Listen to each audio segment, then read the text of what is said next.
Quran they are maybe dead body, और तो जो कुरान है वही सच है, वही राइट है। मिनहा खलकनाकुम, हमने इसी मिट्टी से आपको बनाया है। तफसीर में ये आया है कि जो इंसान जहां की मिट्टी से बनता है वहीं दफन होता है। कैसे बनता, कैसे? हदीस शरीफ, इन्ना अहदकुम युजमउ खल्कुहु फी बत्नि उम्मिही 40 यौमन नुतफह थुम्मा यकूनु अलका मिस्ला ज़ालिक थुम्मा यकूनु मुद्ग़ह मिस्ला ज़ालिक थुम्मा युरसिलुल्लाहु इलैहि अल-मलक फयनफखु फीहि ar-रूह व युखबरू बि-4 कलिमात बिकतबि रिज़्क़िही व अजलिही व अमलिही व शक़िय्युन अव सईद। 40 तिया 120 दिन के बाद रूह फूकी जाती है, हदीस शरीफ में आया है। उससे पहले बच्चा माँ के पेट में नुतफा, अलका और मुद्गा की शक्ल में होता है। जब रब्बे कदीर किसी इंसान की मूर्ति माँ के पेट में बनाता है तो जिब्रील से फरमाता है, जा फला जगह की मिट्टी लाके उसकी माँ के पेट में उसकी मूर्ति को बनाओ। हुवल्लज़ी युसव्विरुकुम फिल अरहाम कैफ़ यशा, रब जैसा चाहता मूर्ति बनाता मां के पेट में। अच्छा, मिट्टी लाते इस्राइल अलैहिस्सलाम, एक जात है जिसकी मिट्टी जिब्रील अलैहिस्सलाम लेकर के आए हैं, और उस जात को हम लोग मुहम्मद रसूलुल्लाह सल्लल्लाहु तआला अलैहि वसल्लम कहते हैं। इसका मतलब ये हुआ, ये जो कब्रिस्तान में जो लोग दफन है ना, वो यहीं की मिट्टी से पैदा हुए हैं। यहाँ से मिट्टी लेके फरिश्ता ने माँ के पेट में उसकी मूर्ति बनाई, वो इंसान पैदा हुआ। रूह कब डाली गई थी? 120 दिन के बाद में। 120 दिन के बाद में, यहाँ एक पॉइंट है, 120 दिन के बाद में रूह डाली जाती और 4 चीजों का हुक्म दिया जाता है। उक्तुब बेकतबे रिज़्क़िही, खाएगा क्या, पिएगा क्या, कपड़ा क्या पहनेगा, मकान एक बनाएगा कि 2 बनाएगा, फतह में बनाएगा या फिर हजारीबाग में या कोडरमा में बनाएगा। रिज़्क़ की तारीफ की गई है, अल्लज़ी युंतफ़अु बिह युक़ालु बिल-लुग़तिल अरबिय्या रिज़्क़, मताए जिंदगी को रिज़्क़ कहा जाता है। 120 दिन में ये लिख दिया जाता है। कब मरेगा, 1 दिन के बाद में मरेगा या 100 साल जिएगा, ये फतह में ये लिख, अल्लाह लिखवा देता है 120 दिन में। अमल ही, काम क्या क्या करेगा, प्राइवेट नौकरी या गवर्नमेंट जॉब, ये भी लिख। बिजनेसमैन या खेती बाड़ी, ये भी लिख। वो शकीन और सईद, शरीफ होगा या कमीना होगा, ये भी लिख। ये 4 चीजें लिख दी जाती है। यहां एक बात मैं लोगों को बताता हूं कि अगर आप चाहते हैं कि आपका बच्चा नेक बने तो 120 दिन से पहले मुसल्ला बिछाए, माँ बाप दोनों मिलके 2 रकात नमाज पढ़े और फिर दुआ करे, मौला कल तू मेरे बेटे की तकदीर लिखेगा, मेरे बच्चे की तकदीर लिखेगा, मेरे बच्चे की तकदीर में जाहिल होना नहीं, मुजाहिद मिल्लत होना लिख दे। मौला तू कल मेरे बेटे की तकदीर लिखेगा, मेरे बेटे की तकदीर में जुआरी होना नहीं, हाजी होना लिख दे। अब जो अल्लाह नबियों को पैदा किया वो हजारों मुजाहिद मिल्लत पैदा करने पर कादिर है, दर्जनों गौस व अब्दाल पैदा करने पर कादिर। बईद नहीं है कि फतह में कल हो के गौस पैदा हो, ये मुहालात से नहीं, मुमकिनात से भाई साहब, मुमकिनात से। ये हमारे उलमा जानते हैं, मैं आप लोग को बता रहा हूं। तो 120 दिन से पहले पहले दुआ कर लेंगे ना, तो अल्लाह तबारक व तआला देखता है कि मेरी बंदी, मेरा बंदा ये दुआ कर रहे हैं, फरिश्ता इसके बच्चे की तकदीर में मुत्तकी परहेजगार होना लिख दे, मुफ्ती होना लिख दे। इसकी 1 दिन की उम्र मत देना, इसकी उम्र 100 साल की लिख दे। 1 दिन के बाद बच्चा मर जाता ना तो औरतें बहुत शिकायत करती है, मैंने क्या गलत किया था, एक ही तो बेटा था, उसको भी मार दिया तूने, 1 ही दिन के बाद मार दिया। ना, उसका था, उसने ले लिया। अगर आपको चाहिए था तो आप 120 दिन से पहले दुआ कर लेते। हाँ, एक और तरीका है हमारे पास में, अगर तकदीर लिखा गई है, जिस तरीके से अगर आप मस्जिद बनाते हैं या स्कूल बनाते हैं, अभी जमजम शाही ने मुझे दिखाया कि वो बना रहे हैं, क्या बना रहे हैं, एक इदारा बना रहे हैं, अबरारुल उलूम वेलफेयर ट्रस्ट, जिसके तहत एजुकेशन भी होगा, चैरिटी का काम भी होगा, बायलॉज बनता है। कोई भी सोसाइटी बनती है तो बायलॉज बनता है, उसके नियम होते हैं, सिस्टम होते हैं। 100 साल के बाद में अगर कोई अहले हदीस कब्जा कर लिया, आप जाके सीधा कलेक्टर को बोले कि ये बायलॉज है और इसमें लिखा हुआ है रूल नंबर 9 इसके अराकीन सिर्फ और सिर्फ सुन्नी सहीहुल अकीदा मसलक के आला हजरत वाले होंगे। 100 साल के बाद भी कलेक्टर के बाप को वही डिसीजन देना पड़ेगा जो बाइलॉज में लिखा हुआ है। तकदीर में जो लिख गया वो तो फिक्स हो गया, लेकिन तकदीर अब बदलना चाह रहे हैं। कोई शराब पी रहा, जुआ खेल रहा, फतह में माँ बाप परेशान है, बदलना चाह रहे हैं तो क्या करे, मजबूर महज नहीं है। अल्लाह तबारक व तआला ने एक ऑप्शन दिया है। 470 हिजरी में उम्मुल खैर फातिमा के पेट से शेख अबू सालिह की पीठ से एक बच्चा लफ्ज़े अब्दुल कादिर से मुसम्मा जीलान की धरती पर पैदा किया। और शेख अब्दुल कादिर को रब्बे कदीर ने वो पावर दिया, वो कुव्वत दिया कि तकदीर के जो बाइलॉज है वो जिस दफ्तर में रखा हुआ है उस दफ्तर का रजिस्ट्रार शेख अब्दुल कादिर जीलानी को बना दिया है। और ये मैं नहीं कहता, अच्छे रजा, प्यारे रजा, आलिम रजा, फाजिल रजा, अल्लाह की रजा, सहाबा की रजा। 10 शव्वाल 1272 हिजरी 14 जून 1856 ईस्वी में नकी अली खान की पीठ से दिल्ली की धरती पर तसर्रुफात की करवटें लेता हुआ पैदा होने वाला अपने नबी की मोहब्बत सिखाओ।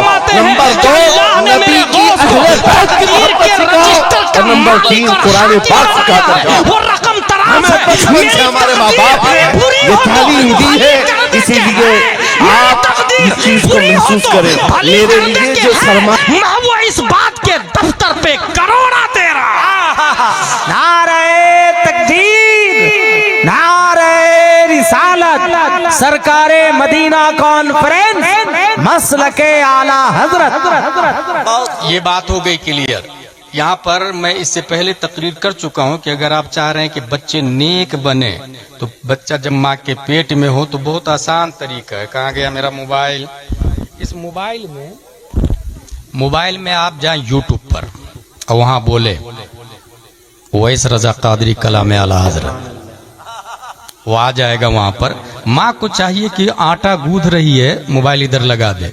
अब मोबाइल में चलेगा, क्या दबे जिस पे हिमायत का हो पंजा तेरा, शेर को खतरे में लाता नहीं कुत्ता तेरा। अब जो बच्चा पैदा होगा वो गौसे आजम का शेर बन के पैदा होगा, गौसे आजम का गुलाम बन के पैदा होगा। अब उस बच्चे को कोई डैमेज नहीं कर सकता, कोई डाइवर्ट नहीं कर सकता, कोई गुमराह नहीं कर सकता। माँ बोले सूरह यासीन मा तर्जमाए कंजुल ईमान। अब इधर वो चावल बना रही है और इधर आयत चल रही है यासीन वल कुरानिल हकीम इन्नका लमिनल मुरसलीन अला सिरातिम मुस्तकीम तंजीलल अजीजिर रहीम लितुनज़िरा कौमन मा उनज़िरा आबाउहुम फहुम गाफिलून। अब जो बच्चा पैदा होगा वो वक्त का ताजुल शरिया बन के पैदा होगा, वो वक्त का मुफ्ती आजम बन के पैदा होगा। इसलिए माँ और बहनों की खुसूसन ये ड्यूटी है। मिनहा खलकनाकुम, माँ के पेट में बच्चे की तस्वीर बन गई। कैसे बनती है? यहाँ पर बहुत सारे भिन्न भिन्न प्रकार के लोग हैं, चेहरे अलग अलग है, कलर अलग अलग है, मिजाज अलग अलग है। कभी गौर किया आपने? यही जमीन है, यहाँ से घास भी निकलती, काजू भी, किशमिश भी, पिस्ता भी, अखरोट भी, बाजरा भी, जौ भी, मक्का भी, गेहूं भी, चावल भी। जमीन एक ही है। मिन हैसो हिया हिया, जमीन बराबर है। हमारे उलमा जानते हैं मिन हैसो हिया हिया। आप लोग समझ जाए कि जमीन बराबर है। तमाम जमीन जब बराबर है तो ये काजू कहां से निकल गया भाई?